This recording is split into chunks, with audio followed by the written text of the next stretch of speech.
The wind howled with murderous intent as it swept across the jagged landscape of Tarnell.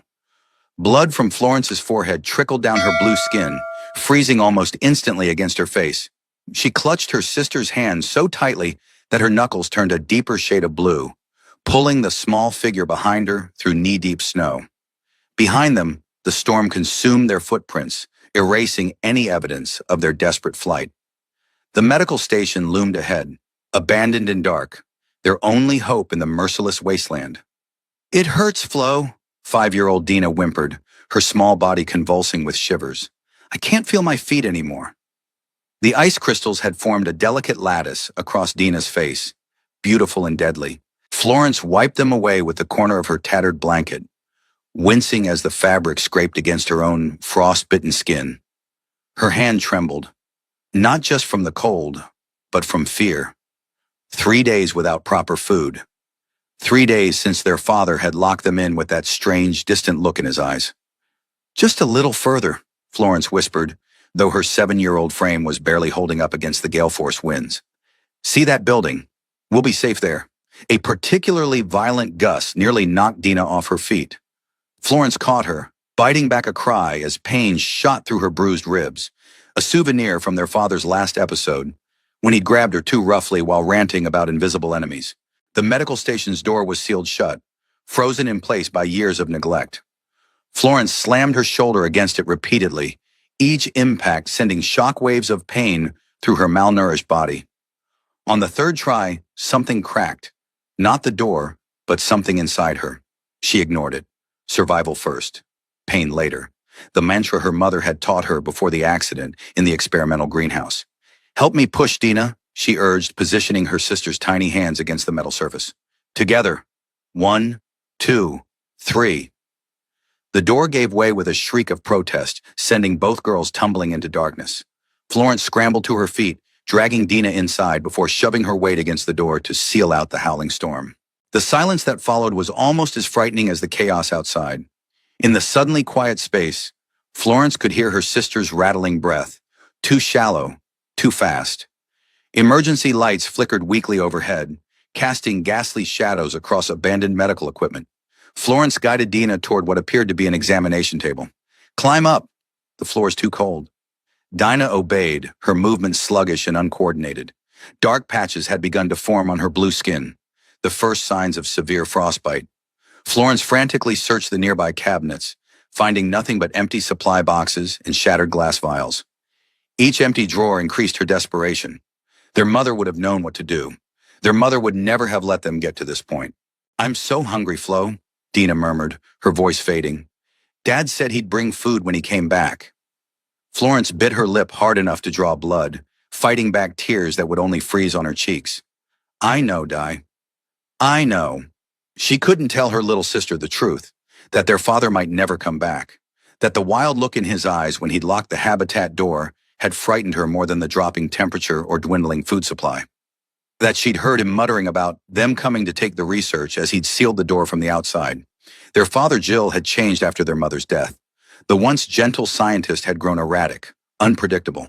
3 days ago, he had locked them in their habitat module at the research station with a promise to return with supplies.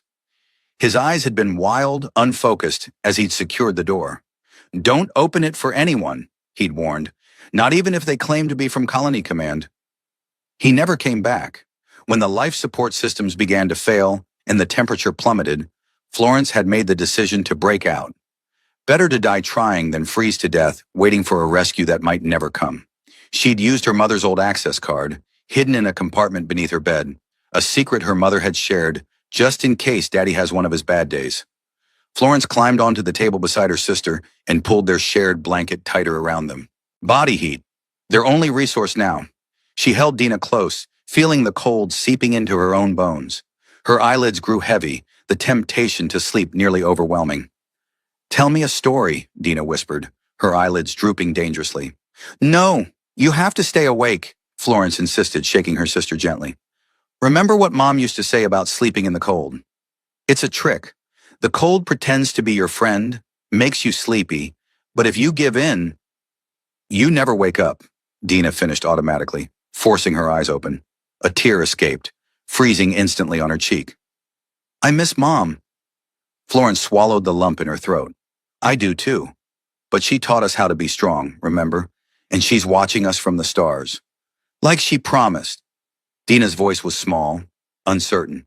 Florence nodded, remembering their mother's words as she'd lain in the decontamination chamber, her body failing from the experimental greenhouse accident. Just like she promised.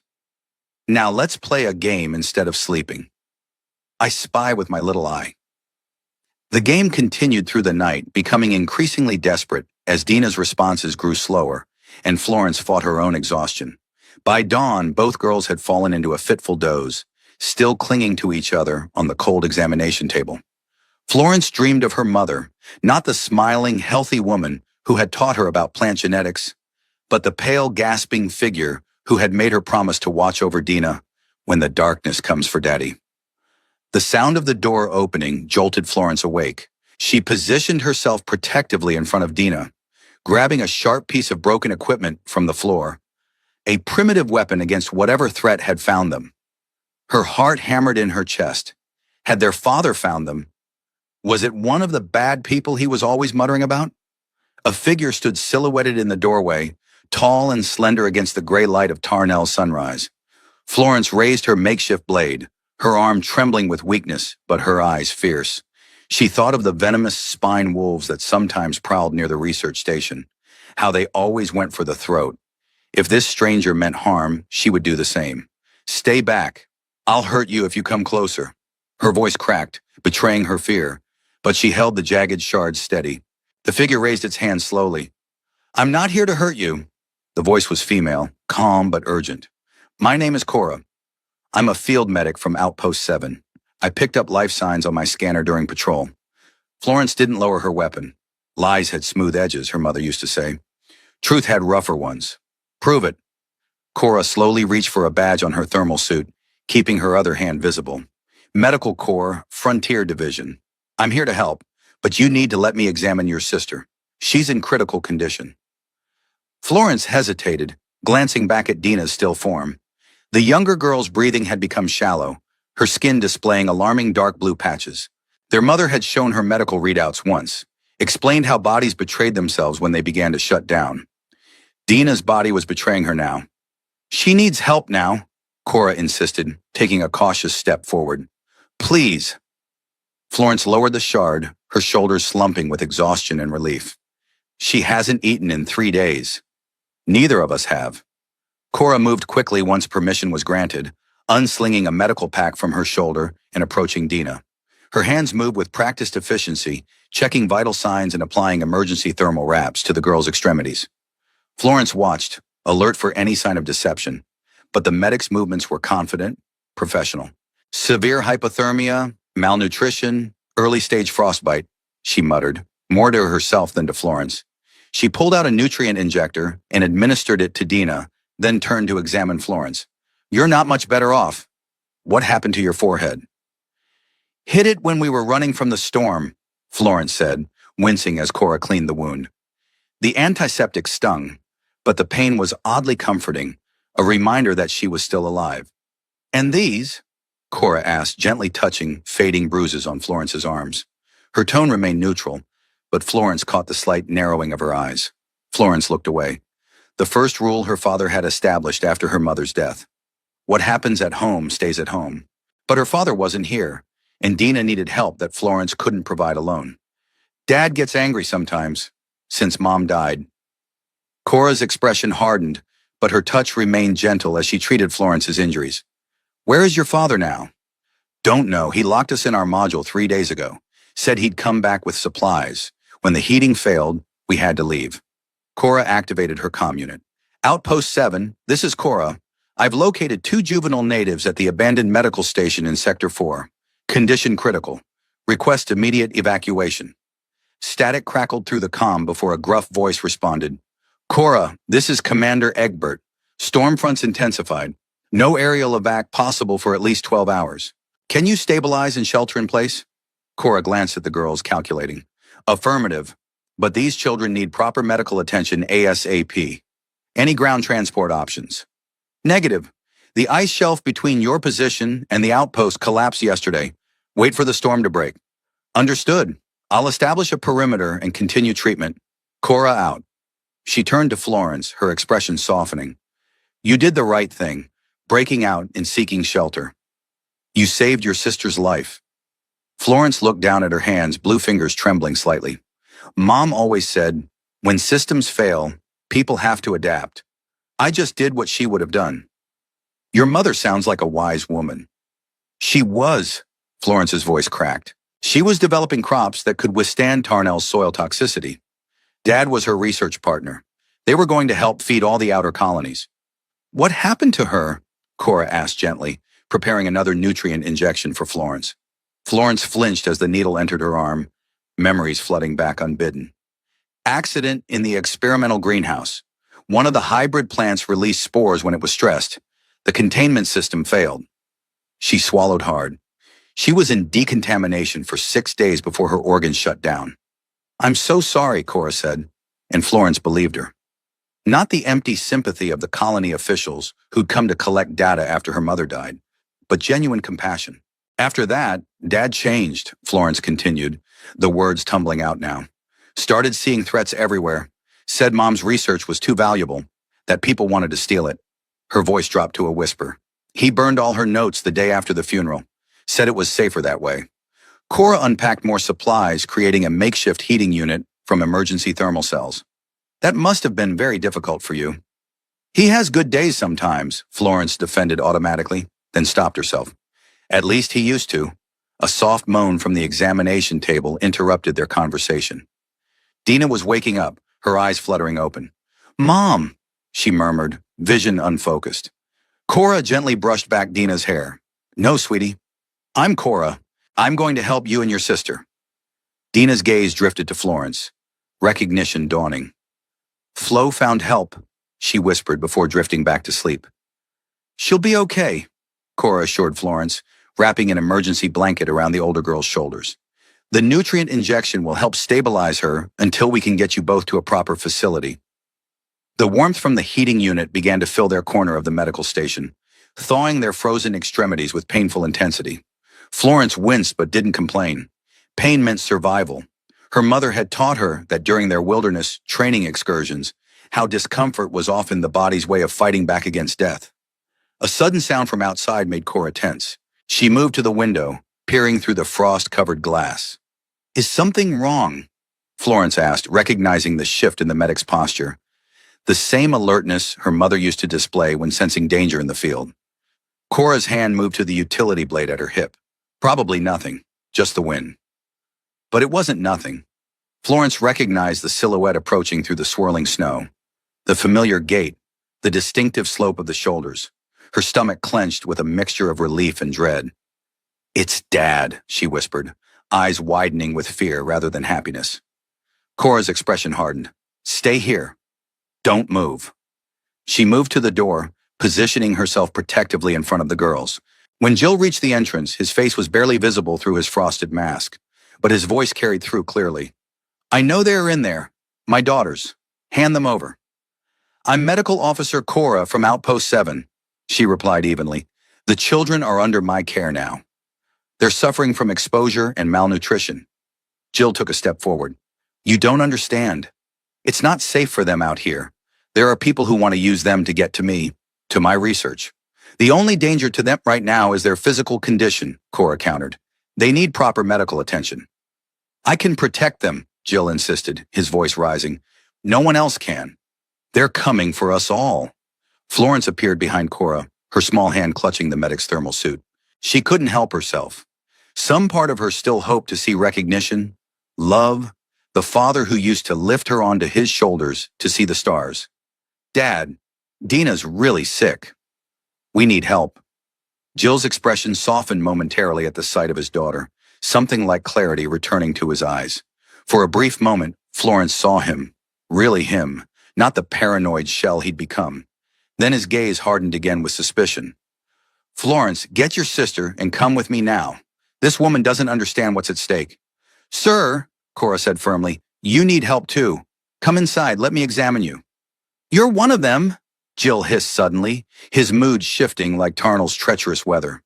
You won't take my daughters. You won't take my work. A memory flashed in Florence's mind. Her father smashing equipment in the laboratory, screaming about conspiracies as she hid with Dina in a supply closet. The manic energy in his eyes then matched what she saw now. He lunged forward unexpectedly, trying to force his way past Cora. She reacted instantly, blocking his advance and using his momentum to push him back outside. Florence, lock the door, she commanded, struggling with Jill in the swirling snow. Florence hesitated for only a moment before slamming the door shut and engaging the ancient lock mechanism. Through the frosted window, she watched the two adults grappling in the storm. Jill's greater strength matched by Cora's tactical training. She pressed her hands against the cold glass, torn between the instinct to help her father and the knowledge that he was dangerous in this state. I'm sorry, Dad, she whispered, her breath fogging the window. I'm sorry. Cora eventually broke free, sprinting around the building. Jill pursued her, disappearing from view. Minutes passed in agonizing silence as Florence kept watch over her sleeping sister, jumping at every sound outside. What if Jill overpowered Cora? What if neither of them returned? Finally, Cora reappeared at a side entrance, breathless and sporting a fresh cut on her cheek. Relief flooded through Florence. We have to move, Cora said urgently, gathering her medical supplies. Your father will find another way in. Can you carry the emergency pack while I carry your sister? Florence nodded, shouldering the surprisingly heavy bag without complaint.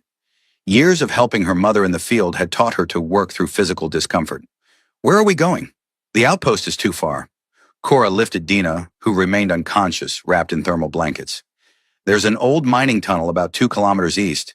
It was used to transport ore before the colony established proper roads. If we can reach it, we might be able to follow it under the ice shelf all the way to the outpost. Florence's heart sank. Dad knows about the tunnels, she warned. He mapped them when we first arrived. He said they were unstable. Then we'll have to move fast, Cora replied grimly. The tunnels are our only option right now. Your sister needs more advanced care than I can provide here, and we can't wait for your father to return in his current state. Florence understood the unspoken implication. Jill might hurt them, even without meaning to. She'd seen his uncontrolled strength during episodes, how he seemed unaware of his actions afterward. They slipped out through the side entrance into the howling storm. Cora had Dina securely strapped to her chest, leaving her hands free to navigate the treacherous terrain. Florence followed close behind, struggling against winds that threatened to sweep her tiny frame away. Each step was a battle against the elements, against exhaustion, against the grief that threatened to overwhelm her. A memory surfaced, her mother showing her how to walk against Tarnal's violent crosswinds. Lean into it, she'd instructed. Make the resistance work for you. Florence adjusted her stance, remembering the lesson, finding a rhythm that allowed her to advance despite the gale force winds.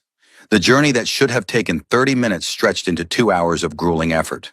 The storm intensified, visibility reduced to mere meters. Cora maintained their course using a compass built into her wrist unit, but even with this guidance, progress was painfully slow. There, Cora finally shouted over the wind, pointing to a dark recess in the side of a ridge. The tunnel entrance. They staggered the final distance, practically falling into the relative shelter of the mining tunnel. Florence collapsed against the wall, her lungs burning from the exertion and frigid air. Cora gently laid Dina down and checked her vital signs. She's stable, but her core temperature is still too low, she reported, activating another thermal cell. We need to get her warm. The tunnel stretched before them, dark and foreboding, disappearing into impenetrable blackness. Ancient support beams creaked ominously, and patches of ice glittered on the walls. Florence ran her hand along the rough stone, remembering her father's excitement when he discovered the network of passages. A testament to human ingenuity, he'd called them, back when wonder still outweighed paranoia in his mind. How far does it go? Florence asked, her voice echoing slightly. About 15 kilometers. It'll be a long walk, but at least we're out of the storm. Cora produced 2 light sticks, cracking one to life and handing the other to Florence. Emergency rations, she said, offering a small protein bar. Eat slowly. Your stomach needs to readjust. Florence took tiny bites, savoring each one. As they rested, preparing for the long journey ahead, she studied Cora's face in the green glow of the light stick. Why are you helping us? You could get in trouble. Cora's expression softened. Because it's my job. And because no child should ever be hungry or afraid. She paused, her gaze distant for a moment. I had a sister once, about Dina's age. She died during a colony evacuation when I was young. The medical team couldn't reach her in time.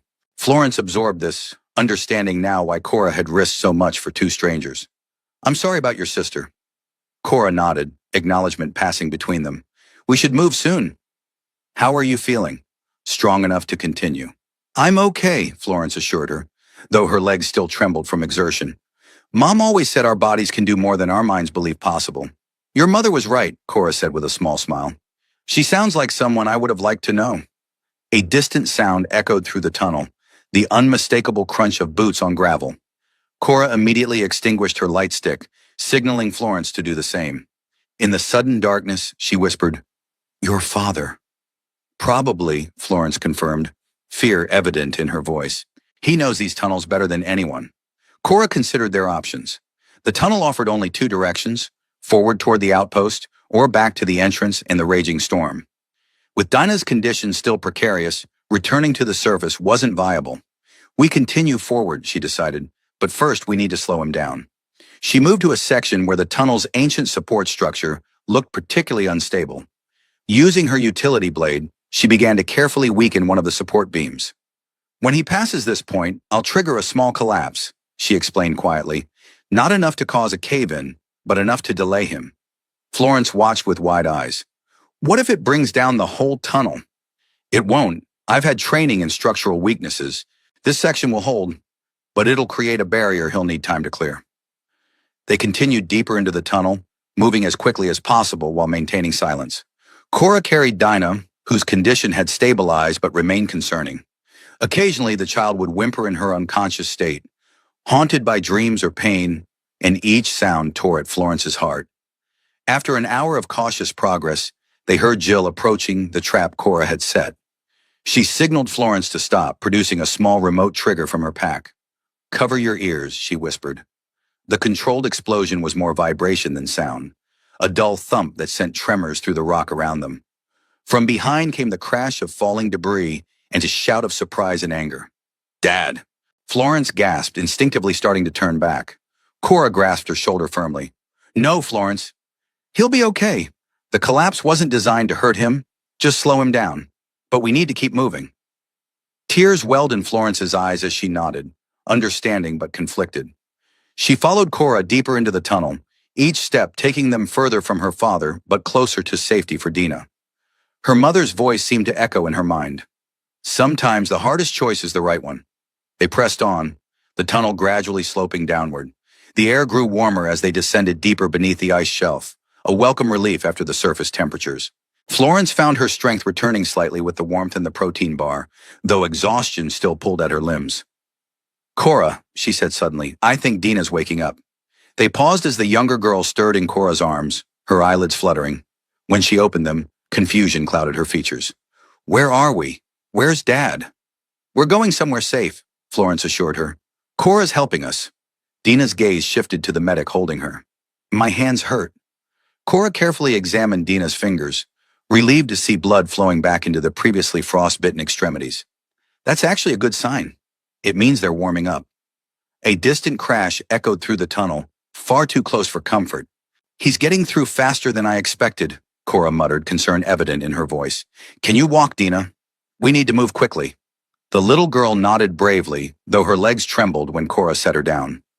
Florence immediately took her sister's hand, supporting her. Just like when we play Explorer, Florence encouraged. Remember, one foot, then the other. Dina took a shaky step, then another. Like when we followed Mom to the ridge to watch the meteor shower. The memory hit Florence like a physical blow, their mother pointing out constellations, explaining how each star system might contain worlds like and unlike their own. How the universe was vast but connected. How small actions could create ripples across galaxies. It had been their last family outing before the accident. Exactly like that, she managed, keeping her voice steady.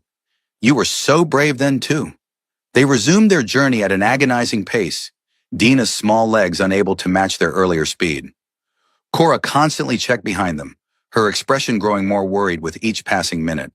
The sound of pursuit grew steadily closer, echoing confusingly in the winding tunnel. Sometimes it seemed to come from ahead, sometimes from behind.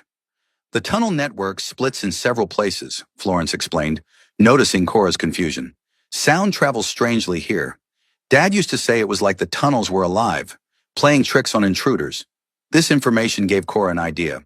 At the next junction, she paused, considering the branching paths. Which way leads to the outpost? She asked. Florence pointed to the right tunnel. That one. The left goes to the old processing facility. It's abandoned now. Cora nodded, formulating a plan. I'm going to create a diversion. You girls take the right path and continue toward the outpost. I'll join you shortly. Florence's eyes widened in alarm. You're leaving us. Just for a few minutes, Cora promised. I need to make your father think we went the other way. The outpost should be about 5 kilometers from this junction. Just keep following the main tunnel. Before Florence could protest further, a shout echoed through the passage, much closer than expected. Jill's voice calling her name with a mixture of anger and desperation that made her blood run cold. Go now, Cora urged, giving them a gentle push toward the right tunnel. I'll catch up. Florence hesitated only a moment before pulling Dina along the correct path. They disappeared around a bend just as Cora set off down the left passage, deliberately making noise to attract attention. Why is Daddy so angry? Dina asked as they hurried along, her small face twisted with confusion and fear. Florence searched for the right words, ones that would explain without terrifying her sister further. Dad's sick, Dinah. Not sick like when you get a cold, but sick in his mind. He doesn't always know what he's doing. Like when he broke all the pictures of Mom. True. Dina's perception surprised Florence, as it often did. Yes, exactly like that. But the doctors at the outpost will help him. And they'll help us too. Dina nodded, accepting this with a child's simple trust. They continued in silence for several minutes, the tunnel growing wider and better maintained as they approached colonial territory. I'm tired, Flo, Dina finally said, her steps slowing. Florence considered their options. Cora had said to keep going, but Dina was reaching her limit. She spotted a small alcove in the tunnel wall, possibly an old maintenance bay. Let's rest for just a minute, she decided, guiding her sister into the recess. They sat huddled together, Florence keeping watch on the tunnel. Tell me about the gardens on Earth, Dina requested, her voice small but eager. It was their favorite story, one their mother had told them countless times. Florence smiled, grateful for the distraction. Earth has gardens so big you can't see from one end to the other. Plants grow in every color imaginable. Not just the blues and whites we have on Tarnell, but greens and reds and purples, and flowers that smell sweet instead of bitter. And we'll go there someday. Someday, Florence agreed, though she had no idea if such a promise could be kept. Mom's sister lives there, remember? Aunt Amanda. Mom said she has gardens of her own. Dina's eyes grew heavy. I'd like to see... A sound from the tunnel interrupted her. Not the heavy footsteps of their father, but a lighter, quicker gait. Florence pushed Dina behind her protectively, grabbing a loose piece of metal piping from the ground. Florence! Dina! Cora's voice called softly. It's me. The girls sagged with relief as Cora appeared, slightly breathless but unharmed. Did it work? Florence asked. Cora nodded. He followed me for a while, but he's smart. He'll figure it out soon. We need to keep moving. She knelt to examine Dina, frowning at the child's exhaustion. I'll carry you the rest of the way, she decided, lifting the little girl onto her back. Hold tight, okay? Dina wrapped her arms around Cora's neck, too tired to protest. They continued with renewed urgency, the tunnel beginning to slope upward, bringing with it the promise of the outpost ahead. A faint light appeared in the distance. Not daylight, but the glow of artificial illumination. That's the outpost access point, Cora explained, her pace quickening. Once we're there, you'll be safe. As they approached the light, a new sound reached them, multiple voices and the heavy tread of boots. Florence tensed, preparing for a new threat, but Cora's face broke into a relieved smile. That's a search party, she said. Outpost personnel. She activated her comm unit. This is Medical Officer Cora. I'm approaching the tunnel access point with 2 civilians requiring medical assistance. Request immediate support. The response was immediate. Copy that, Cora. We've got a team waiting for you. They emerged into a well-lit section of tunnel to find 4 uniformed personnel, heavily armed but with weapons lowered. A tall, broad-shouldered man with a close-cropped beard stepped forward, his commander insignia gleaming. Egbert, Cora acknowledged with a nod. Glad to see you ignored your own orders. The commander's stern expression softened slightly. When communications went dead, I assumed you'd try something stupid like using the tunnels. These the kids? Cora nodded, allowing a medic to take Dina from her arms. Florence and Dina. Their father is in pursuit. He's unstable, possibly dangerous. Egbert gestured to his team. Secure the tunnel. Non-lethal protocols only. Two of the officers moved deeper into the tunnel, weapons ready. Egbert knelt to Florence's level, his imposing figure somehow less intimidating as he addressed her directly. You've been very brave. We'll get you both to the medical center now. Florence looked back toward the dark tunnel. Our dad. He needs help too. He wasn't always like this. Egbert exchanged a glance with Cora before responding. We'll do what we can for him. As if summoned by their conversation, a figure emerged from the shadows of the tunnel. Jill, his face contorted with desperation and rage. He held a mining pick in one hand, its point gleaming dangerously in the artificial light. Blood trickled from a cut on his forehead, likely from the tunnel collapse, and his eyes were wild, unfocused. Get away from my daughter, he snarled, advancing toward the group. Egbert's team raised their weapons, but he signaled them to hold. Sir, put down the weapon. Your children need medical attention. We're here to help all of you. Lies, Jill spat. You want her research. That's all anyone wants. Well, you can't have it, and you can't have my girls. Florence stepped forward impulsively. Dad, please. Let them help you. Mom would want you to get help. The mention of his wife seemed to break through for a moment.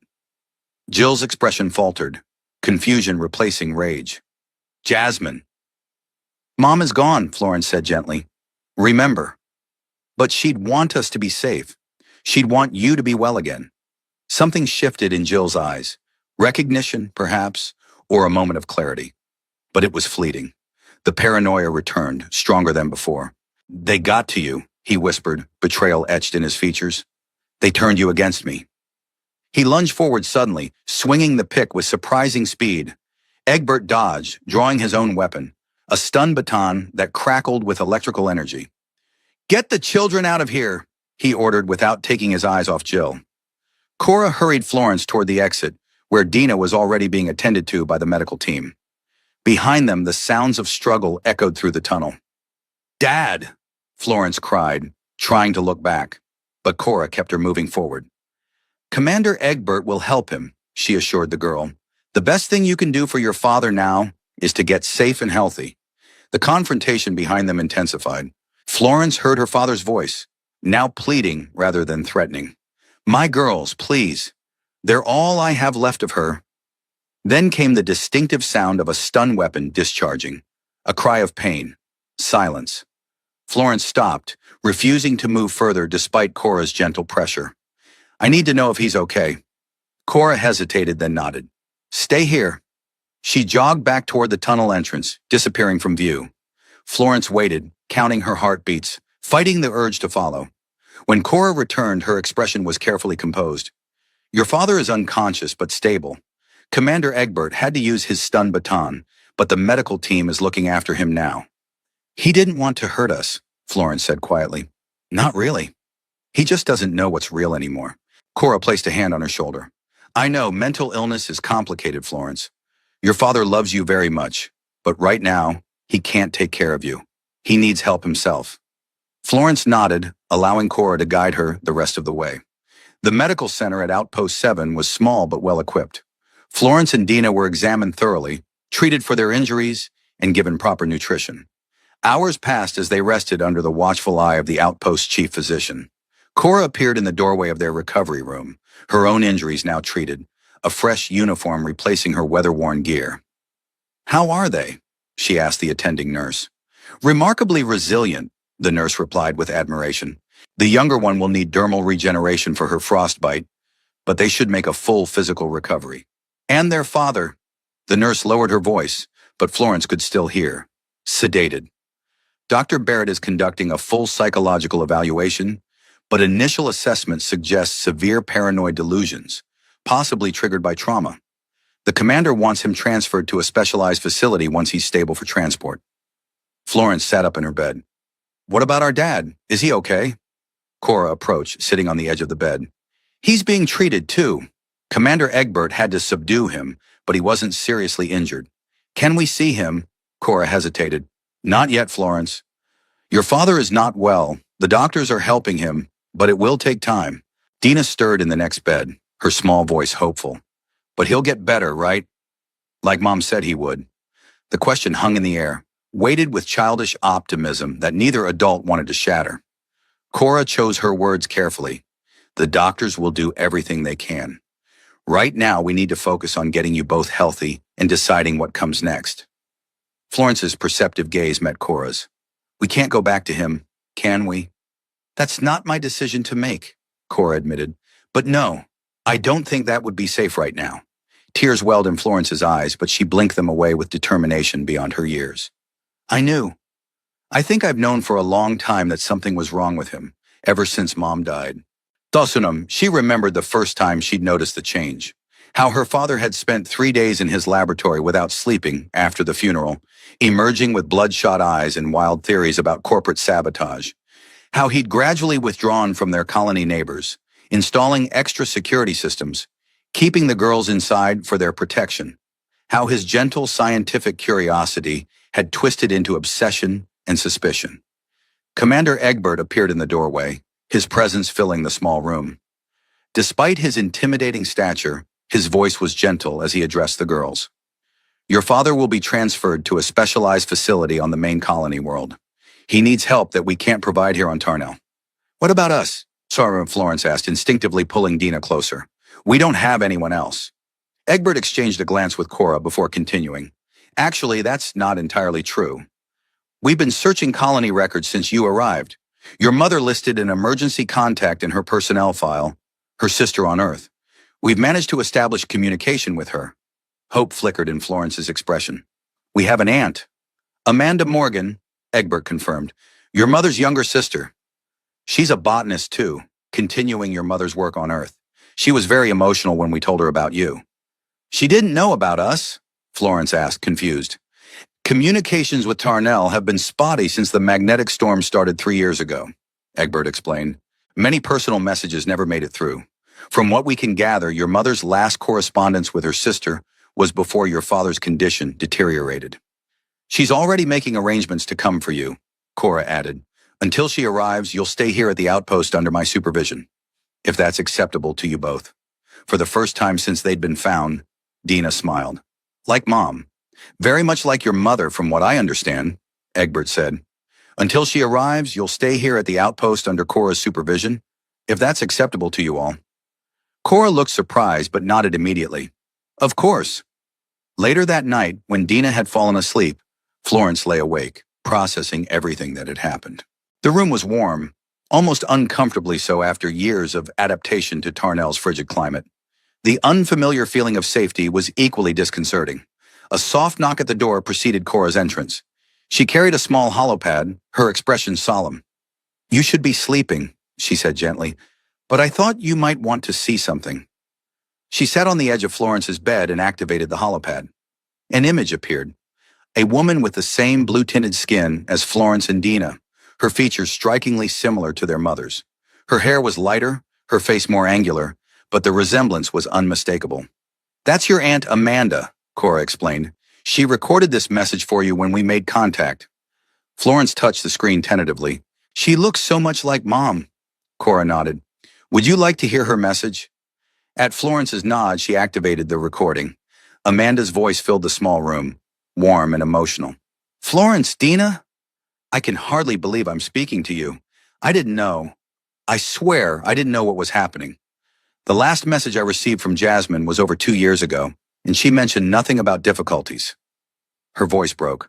I'm coming for you. As soon as I can arrange transport, I'm coming to bring you home.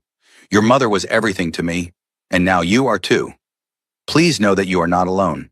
You never were. The message ended, leaving Florence with tears streaming down her face. Cora gently wiped them away. She seems sincere, Florence whispered. I believe she is, Cora agreed. Commander Egbert is more skeptical, but that's his nature. He's having her credentials verified, of course, but preliminary checks confirm her identity. When will she arrive? It will take time, Interstellar travel isn't quick, but she's already en route to the nearest space hub. Perhaps 3 to 4 weeks. Florence nodded, processing this. Can we see Dad before we go? Cora hesitated. I'll speak with the doctors. If they believe it would be beneficial rather than harmful, we'll arrange a supervised visit. Thank you, Florence said, lying back on her pillow, for everything. Cora squeezed her hand gently. Try to rest now. You're safe. As she left, Florence turned toward her sleeping sister. Dina's face was peaceful for the first time in months. The worry lines that had no place on a 5-year-old's features temporarily smoothed away. Florence reached out, brushing a strand of hair from her sister's face. We're going to be okay, Di, she whispered, just like Mom promised. The following weeks brought remarkable changes. Under proper care, the girls recovered their physical strength quickly. The dark patches on their skin faded, and the haunted look in their eyes gradually diminished, though it never completely disappeared. Cora took her role as temporary guardian seriously, converting a storage room adjacent to her quarters into a bedroom for the girls. She taught them about the outpost's operations, let them help with simple medical tasks, and even arranged for them to assist in the hydroponic gardens, a connection to their mother's work that brought them visible comfort. 10 days after their rescue, the doctors finally approved a supervised visit with their father. Jill had been moved from the medical facility to a secure residential unit, where his condition could be monitored while arrangements were made for his transfer. He's been medicated, Cora explained gently as they approached his quarters. He'll seem calmer than you're used to, maybe a little drowsy, but the doctors believe he's lucid enough for a short visit. Florence nodded, holding Dina's hand tightly. What should we say to him? Whatever feels right, Cora advised. Just be yourselves. The room was simple but comfortable, with soft lighting and minimal furnishings. Jill sat in an armchair by the window, gazing out at the stark Tarnell landscape. He turned when they entered, and Florence's breath caught in her throat. He looked so different, thinner, older, his eyes clear but sad. Gone was the manic energy, the suspicious glances, the barely contained rage. In its place was something almost worse, awareness, recognition of what had been lost. My girls, he said softly, his voice breaking. My beautiful girls. Dina broke free from Florence's grip, running to him without hesitation. Daddy! He gathered her into his arms, holding her close, tears streaming down his face. Florence hung back, uncertain. Jill looked up at her, his expression devastated by her reluctance. Florence, he said, extending his free hand. I'm so sorry. She approached slowly, allowing him to take her hand. Are you feeling better? He nodded, squeezing her fingers gently. The medicine helps. I can think clearly now. His voice dropped to a whisper. I remember what I did, how I failed you both. You were sick, Florence said, the words feeling inadequate. Yes, but that's no excuse. I should have sought help sooner, should have recognized what was happening. He kissed the top of Dina's head, his eyes never leaving Florence's face. Your mother would be so disappointed in me. No, Florence insisted. She would want you to get better. That's all. Jill smiled sadly. You sound just like her, always seeing the best in people, even when they don't deserve it. He gestured to the chair beside him. Will you sit with me for a while? I don't know when I'll see you again. Florence perched on the edge of the chair, still maintaining a careful distance. They told you about Aunt Amanda. He nodded. She's a good person. Jasmine adored her. She'll take care of you both while I get the help I need. His voice broke again. I want you to know that I love you. Both of you. The things I did. The things I said when I was unwell. That wasn't me. Or at least not all of me. I know, Dad, Florence said quietly. I remember who you were before. Jill's composure crumbled entirely at that, and he wept openly, still holding Dina close. Florence reached out hesitantly, then placed her hand on his shoulder. The simple gesture seemed to bring him both pain and comfort. The visit lasted 30 minutes, during which Jill asked about their rescue, their health, and their time at the outpost. He listened intently to Dina's excited descriptions of the hydroponic gardens, smiling through his tears. When the time came to leave, he hugged them both, holding on as if he might never let go. I'll get better, he promised. Whatever it takes, however long it takes. And someday when the doctors say it's okay, I'll come find you. Florence believed him, or wanted to. She saw in his eyes the father she remembered, The man who had taught her to identify constellations, who had carried her on his shoulders through fields of ice flowers, who had laughed with pure joy when Dina said her first words. As they left the room, Dina looked back. "Bye, Daddy. Get better soon." Jill pressed his hand to the window, watching them go. "I will, my little star. I promise."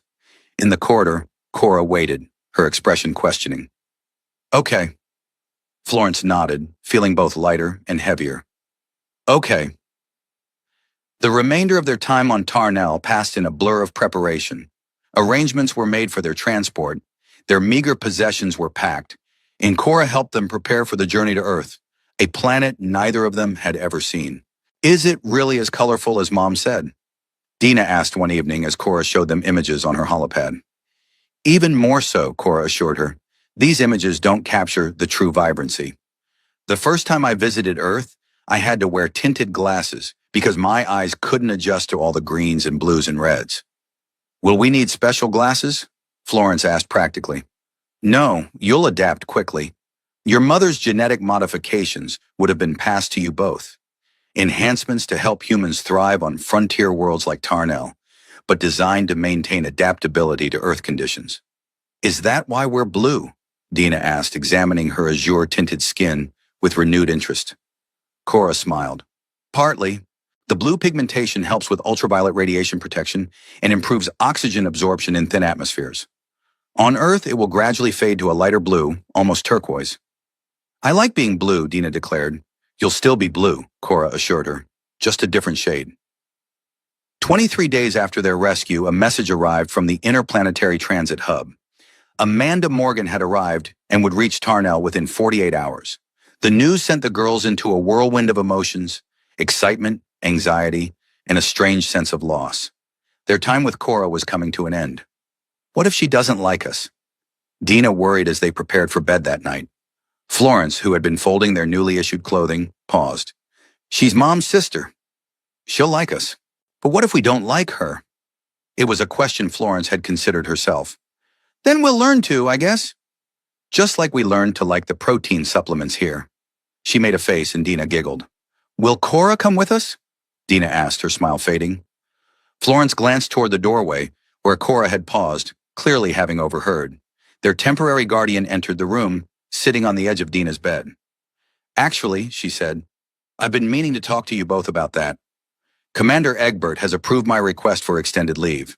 If you're comfortable with it, I'll be accompanying you to Earth and staying for a short while to help with the transition." Relief flooded Florence's face. "You're coming with us?" Cora nodded. "Earth's atmosphere and gravity will be an adjustment for you both. And while I believe your aunt has only the best intentions, Commander Egbert feels it would be prudent to have someone familiar present during the initial period." "Because he still doesn't trust her," Florence stated matter-of-factly. Cora's lips twitched. "Your perceptiveness continues to impress me. Yes, the commander is cautious by nature, but this arrangement benefits everyone. Your aunt gets support during a challenging time, you have a familiar face during the transition, and I get to visit Earth, which I haven't done in years." "And Commander Egbert gets his spy," Florence added, not accusingly, but with understanding. "I prefer to think of it as having an advocate for your best interests," Cora corrected gently. "But yes, I will be reporting back to him." The transport shuttle arrived on schedule, landing at the outpost's small docking bay in a flurry of ice particles. Florence and Dina waited in the observation room, watching as the airlock cycled and the passenger ramp extended. A single figure emerged, tall and slender, dressed in the practical thermal gear required for Tarnell's surface. Even with her features obscured by a protective mask, the resemblance to their mother was striking in her posture, her movements. "That's her," Florence whispered to Dina. "That's Aunt Amanda." The outer airlock sealed, allowing the inner doors to open. Amanda removed her mask, revealing a face so similar to their mother's that Dina gasped. The woman's eyes scanned the room anxiously until they landed on the girls. Something in her expression crumpled, a mixture of grief and joy so intense it was almost painful to witness.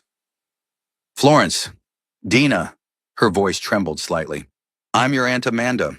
The girls stared in shock, neither moving until Dina suddenly broke free and ran toward the woman, throwing her arms around her waist. After a moment's hesitation, Florence followed, more reserved, but equally desperate for the connection.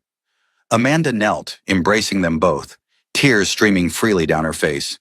"I'm so sorry I didn't know. I'm so sorry you were alone." "We weren't alone at the end," Florence said, glancing at Cora with gratitude. "We had help." Amanda looked up, noticing Cora for the first time. She rose, keeping one arm around each girl. "You must be Medical Officer Cora. I can't thank you enough for what you did for my nieces." Cora extended her hand. "I was just doing my job." "No," Amanda said firmly, taking Cora's hand in both of hers. "What you did went far beyond duty. You risked your life for children you didn't know. That's extraordinary." Cora seemed uncomfortable with the praise but accepted it with a nod. "The girls are special. Anyone would have done the same." "Not anyone," Amanda countered, her expression darkening briefly. "Their father didn't." Florence tensed. "Dad is sick. He's getting help now." Amanda immediately softened her tone. "Of course." "I'm sorry, Florence. You're absolutely right." She knelt again, bringing herself to the girl's level. "I want you both to know that I understand how complicated this situation is. Your father was a good man who became ill. That doesn't erase who he was before or the love he has for you." The sincerity in her voice eased something in Florence's chest. This woman, this virtual stranger with their mother's face, understood. Maybe she really could be family. The journey to Earth took 3 weeks, during which the girls gradually opened up to their aunt, discovering similarities between her and the mother they remembered. Amanda shared stories of their mother's childhood, filling in pieces of family history they'd never known. "Your mother was always the brave one," she told them as they sat in the ship's observation lounge, watching stars streak past. "When we were children, she was the first to climb the tallest trees, the first to swim in the deepest parts of the lake. She had this fearlessness that I always envied." "But you followed her," Florence said, recognizing the pattern from her own relationship with Dina. Amanda smiled. "Always, just a few steps behind, heart pounding with terror, but unwilling to let her go alone." "That's how I feel about Dina," Florence admitted. "Sometimes she rushes into things without thinking, and I have to follow to make sure she's okay." "Being a big sister is a heavy responsibility," Amanda said softly. "One your mother understood well. She always looked out for me, just as you look out for Dina." Cora observed these interactions carefully, alert for any sign of deception or hidden agenda as Egbert had implied, but found only genuine affection and concern. If Amanda Morgan had ulterior motives regarding her sister's research, she hid them masterfully behind what appeared to be sincere love for her newly discovered nieces. "You've been watching me," Amanda said quietly one evening as the girls slept in their bunks. "I understand why, and I respect it. Those children have been through enough betrayal." Cora didn't deny the observation. "Commander Egbert can be paranoid, but he's rarely wrong about people." Amanda nodded thoughtfully. "The research my sister was conducting is valuable, yes. Revolutionary even. But Jasmine was my sister before she was a scientist. Those girls are all I have left of her." She met Cora's gaze directly. "I would burn every note, every sample, every discovery she ever made if it meant keeping them safe." Something in her eyes convinced Cora more than any words could have. She nodded, a silent acknowledgement of trust earned. As they approached Earth, the girls spent hours in the observation deck, watching as the blue-green planet grew larger with each passing day. For children who had known only the harsh, white landscapes of Tarnell, the vibrant colors were almost overwhelming. "It looks like the pictures in Mom's books," Dina whispered in awe, "but more real." Amanda joined them, pointing out continents and oceans. "That's where we'll be living," she said, indicating a region in the Northern Hemisphere. "The International Botanical Research Center. It's where I work and where your mother worked before she joined the Tarnell expedition." "Will we have our own rooms?" Dina asked, practical as always. Amanda laughed. "Yes, absolutely. I have a house on the research grounds. It's nothing fancy, but there's plenty of space for both of you and windows that look out onto the experimental gardens." "Windows without thermal shields?" Florence asked, trying to imagine such a thing. "Without thermal shields," Amanda confirmed. "You'll be able to open them and feel the breeze." The concept was so foreign that both girls fell silent, trying to process a world where the outside air wasn't immediately lethal. The shuttle landed in a designated area near Amanda's research facility. As the hatch opened, warm, humid air flooded in, so different from Tarnell's dry cold that Dina gasped in shock. "It's like the greenhouse flow," she exclaimed. "Remember how Mom's greenhouse felt?" Florence nodded, breathing deeply of the oxygen-rich air. It smells alive. They stepped onto Earth's surface together. Florence, Dina, Amanda, and Cora, into a world bursting with life and color. Research Center staff had gathered to welcome them, faces curious but respectful of the children's overwhelming experience. Amanda's home was adjacent to the Botanical Center, a modest dwelling surrounded by experimental garden plots. Inside, she had prepared rooms for each of the girls, decorated with items salvaged from their mother's personal effects that had been shipped back after her death. "I know it's not the same as your home on Tarnell," she said hesitantly, "but I hope in time you might come to think of it as home." Dina was already exploring excitedly, but Florence stood in the center of the main room, taking it all in with her characteristic thoughtfulness. "It feels like Mom," she said finally. "Not the same, but connected." Amanda's eyes glistened with unshed tears. "That's the highest compliment you could give me." The days that followed established a new routine. The girls began attending classes with other children of the research staff, adjusting to Earth's gravity and climate. Cora remained as promised, helping with the transition, though her role became less necessary as the girls settled into their new life. 1 month after their arrival, she found Florence sitting alone on a bench overlooking one of the experimental gardens, her expression pensive. "Heavy thoughts?" Cora asked, joining her. Florence nodded. "I was thinking about how much has changed. 2 months ago, Dina and I were freezing in that medical station, thinking we were going to die. And now she's helping Aunt Amanda pollinate some new hybrid fruit tree and arguing about which color to paint her room." A small smile crossed Florence's face. "She's going to be okay, isn't she?" Cora followed Florence's gaze to where Dina could be seen through the greenhouse glass, carefully using a small brush to transfer pollen between flowers while Amanda supervised. "Children are incredibly resilient," Cora said. "Both of you are. But that doesn't mean what happened didn't leave scars." "I still have nightmares," Florence admitted, "about the cold, about Dad finding us. That's normal. With time, they'll fade." Florence turned to look directly at Cora. "You're leaving soon, aren't you?" There was no accusation in her voice, just a calm acceptance that surprised Cora, despite her familiarity with the girl's maturity. "Yes, my leave is almost up, and the outpost needs medical personnel." She hesitated. "But I could request an extension if you need me to stay longer." Florence shook her head. "We'll be okay. Aunt Amanda is good to us, and I think she really does love us." She paused. "And other children might need you, like we did." Cora felt unexpected emotion tightening her throat. "You're an extraordinary person, Florence. You always have been." "I did what I had to do," the girl replied simply. "For Dina. And that's what makes you extraordinary." The night before Cora's scheduled departure, Amanda arranged a small gathering in their garden. She had invited several colleagues from the research center, creating a warm atmosphere of celebration rather than farewell. Dina flitted between guests, proudly showing off her newly acquired knowledge of earth plants, while Florence helped serve refreshments, her natural reserve gradually giving way to careful social interaction. As the evening progressed, Cora found herself increasingly emotional. She had not expected to form such a deep attachment to these children in such a short time. Watching them now beginning to thrive in their new environment filled her with both pride and a sense of loss. Amanda approached, offering a glass of something that sparkled in the garden lights. "You've been quiet tonight." Cora accepted the drink with a small smile. "Just observing. They're adapting remarkably well." "Thanks in large part to you," Amanda said.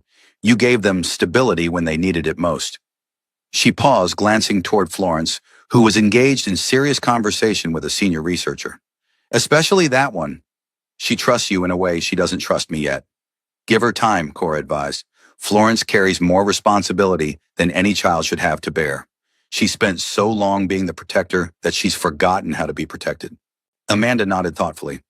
"I see it in how she watches Dina, how she positions herself in any room to maintain sightlines to her sister.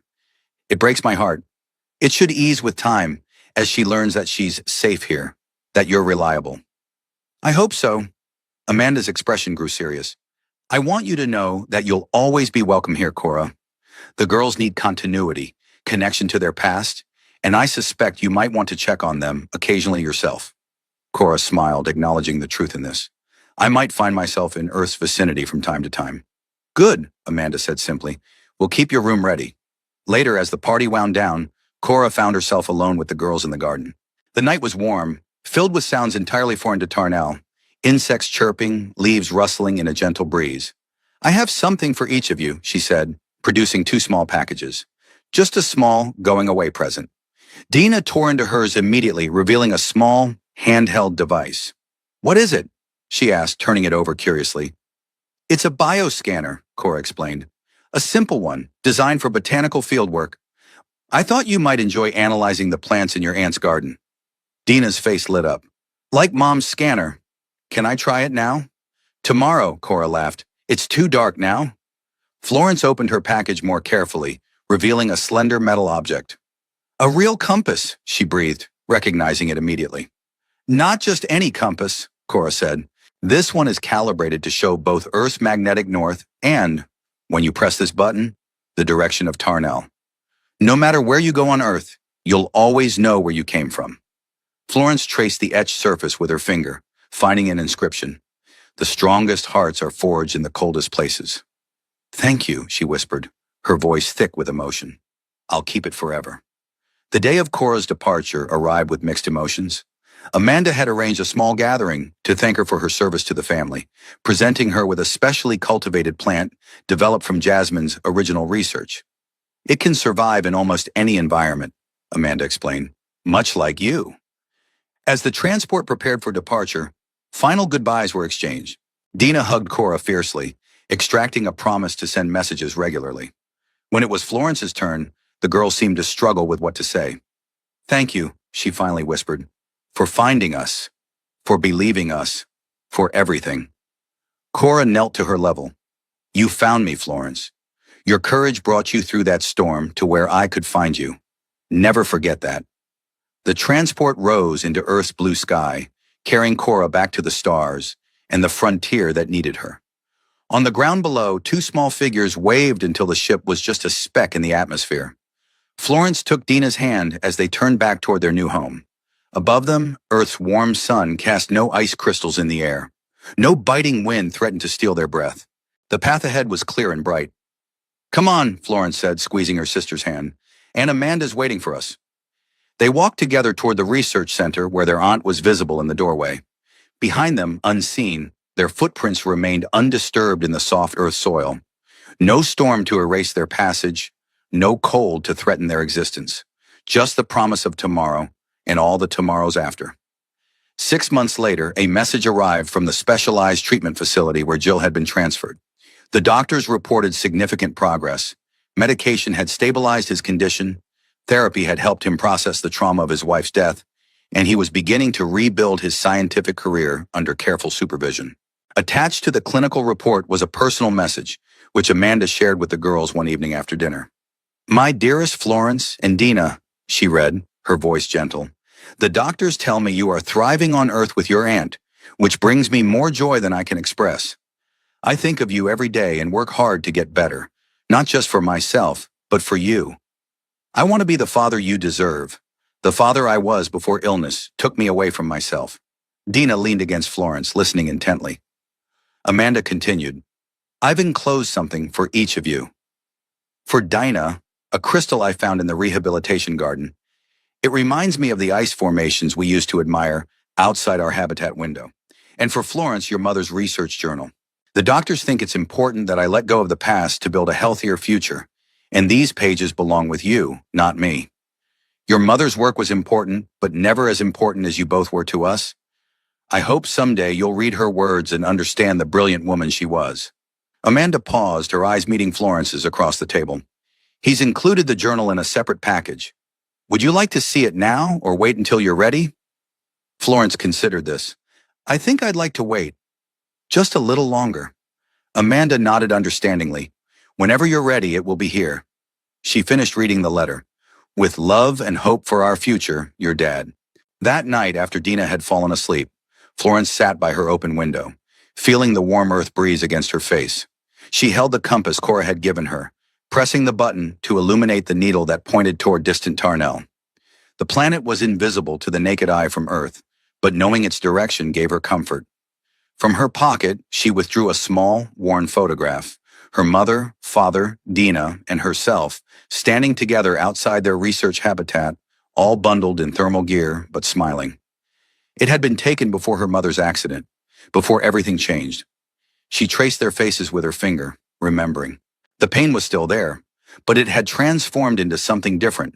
Not a sharp, constant ache, but a softer awareness of absence that existed alongside new happiness.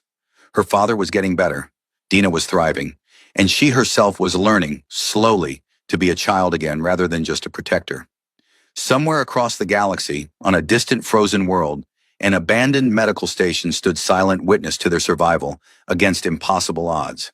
And in a specialized facility on a colony world, a troubled man continued the long journey back to himself, his medical file marked with one critical notation: father of Florence and Dina. Treatment priority, high, family reunification goal. The universe was vast and often harsh, but within it, connections remained. Bonds forged in the coldest environments proved the strongest of all.